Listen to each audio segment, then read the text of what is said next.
जब महादेव को भी राधा कृष्ण की रास लीला में रोका गया, तब जो हुआ उसने पूरी सृष्टि को चौंका दिया। वृंदावन यह वह पवित्र धरा है जहाँ हर कण में प्रेम बसता है, हर हवा में श्री कृष्ण का नाम गूंजता है और हर दिशा में राधा रानी की कृपा बहती है। इसी वृंदावन में एक बार ऐसी दिव्य घटना हुई जिसे सुनकर हर भक्त का हृदय भाव विभोर हो जाता है। यह कथा है महादेव, राधा रानी और श्री कृष्ण के अनोखे प्रेम की। एक दिन कैलाश पर्वत पर बैठे भोलेनाथ गहरे ध्यान में लीन थे। माता पार्वती ने देखा कि आज शिव जी के चेहरे पर अलग ही आनंद झलक रहा है। उन्होंने मुस्कुरा कर पूछा, स्वामी आज आपके मन में कौन सा भाव है? महादेव ने नेत्र खोले और बोले, देवी आज मेरा मन वृंदावन जाने को कर रहा है। आज श्री कृष्ण की महारास लीला होने वाली है। मैं उस दिव्य लीला का दर्शन करना चाहता हूँ। माता पार्वती ने कहा, प्रभु आप तो स्वयं देवों के देव हैं, आपको कौन रोक सकता है? महादेव मंद मुस्कुराए और बोले, देवी वृंदावन में अधिकार पद से नहीं प्रेम से मिलता है।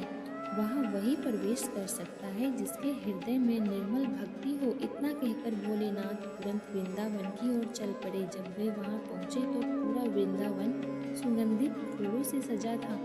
यमुना का जल मधुर स्वर में बह रहा था। वृक्षों पर बैठे पक्षी भी मानो राधा कृष्ण का नाम जप रहे थे। महादेव उस स्थान पर पहुँचे जहाँ रास लीला प्रारंभ होने वाली थी। द्वार पर गोपियाँ पहरा दे रही थी। उन्होंने शिव जी को देखा और विनम्रता से बोली, प्रणाम महादेव, लेकिन इस रास में केवल गोपियाँ को प्रवेश है। महादेव ने कहा, मुझे केवल अपने प्रिय कृष्ण के दर्शन चाहिए। गोपियाँ बोली, प्रभु नियम तो नियम है, यहाँ पुरुष रूप में किसी का प्रवेश नहीं हो सकता। महादेव शांत खड़े रहे। उनके मन में कोई क्रोध नहीं था, केवल कृष्ण दर्शन की तीव्र इच्छा थी। तभी वहाँ दिव्य प्रकाश फैला। राधा रानी स्वयं प्रकट हुई। उनके मुखमंडल की आभा देखकर सब नतमस्तक हो गए। राधा रानी ने महादेव को देखा और प्रेम से बोली, भोलेनाथ आप स्वयं सबसे बड़े वैष्णव हैं। आपके हृदय में तो मेरे श्याम का निवास है, आपको कौन रोक सकता है? महादेव ने हाथ जोड़कर कहा, माते मैं तो केवल अपने आराध्य के दर्शन करने आया हूँ। यदि आपकी कृपा हो जाए तो मुझे भी उस प्रेम लीला का दर्शन मिल जाए।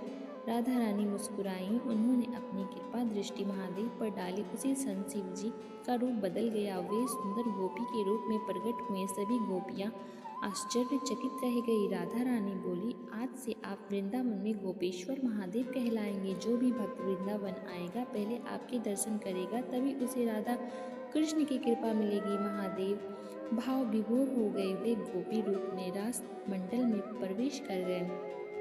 कुछ ही क्षणों में श्री कृष्ण वहाँ प्रकट हुए। उनके हाथ में बांसुरी थी, सिर पर मोर मुकुट और चेहरे पर दिव्य मुस्कान। जैसे ही उन्होंने गोपियों के बीच महादेव को देखा, वे मुस्कुराए। श्री कृष्ण बोले, भोलेनाथ आपने फिर सिद्ध कर दिया कि सच्चा भक्त अपने अहंकार को छोड़ देता है। जो प्रेम के लिए झुक जाए वह मेरा अपना है। महादेव ने हाथ जोड़कर कहा, प्रभु आज समझ आया कि तपस्या, शक्ति और ज्ञान से बड़ा कुछ नहीं और वह है प्रेम।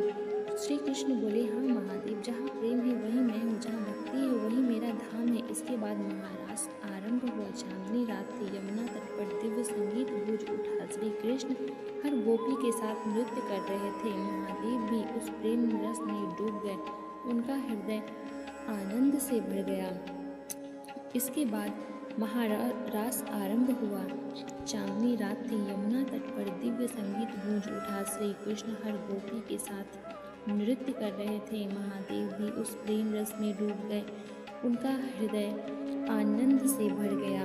उन्हें अनुभव हुआ कि यह कोई साधारण नृत्य नहीं, यह आत्मा और परमात्मा का मिलन है। यहाँ ना कोई बड़ा है, ना छोटा, न देव न मानव, यहाँ केवल प्रेम है। रात समाप्त होने पर महादेव की आंखों से आंसू बहने लगे। उन्होंने श्री कृष्ण से कहा, प्रभु आज मेरा जीवन धन्य हो गया। मैंने संसार को बहुत ज्ञान दिए पर आज प्रेम का असली ज्ञान पाया। राधा रानी बोली, भोलेनाथ जो विनम्र होकर प्रेम मांगता है उसे सब कुछ मिल जाता है। श्री कृष्ण ने कहा, आज से वृंदावन आने वाला हर भक्त पहले गोपेश्वर महादेव के दर्शन करेगा, क्योंकि शिव के बिना कृष्ण अधूरे हैं और कृष्ण बिना शिव।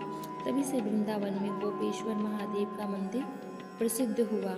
आज भी मान्यता है कि जो भक्त सच्चे मन से गोपेश्वर महादेव का दर्शन करता है उसे राधा कृष्ण की कृपा अवश्य प्राप्त होती है। सीख, इस कथा से हमें 3 बातें सीखने को मिलती है। भगवान के द्वार पर पद नहीं, प्रेम चलता है। अहंकार छोड़ने वाला ही सच्चा भक्त बनता है। शिव और कृष्ण अलग नहीं, एक ही सत्य के 2 रूप है।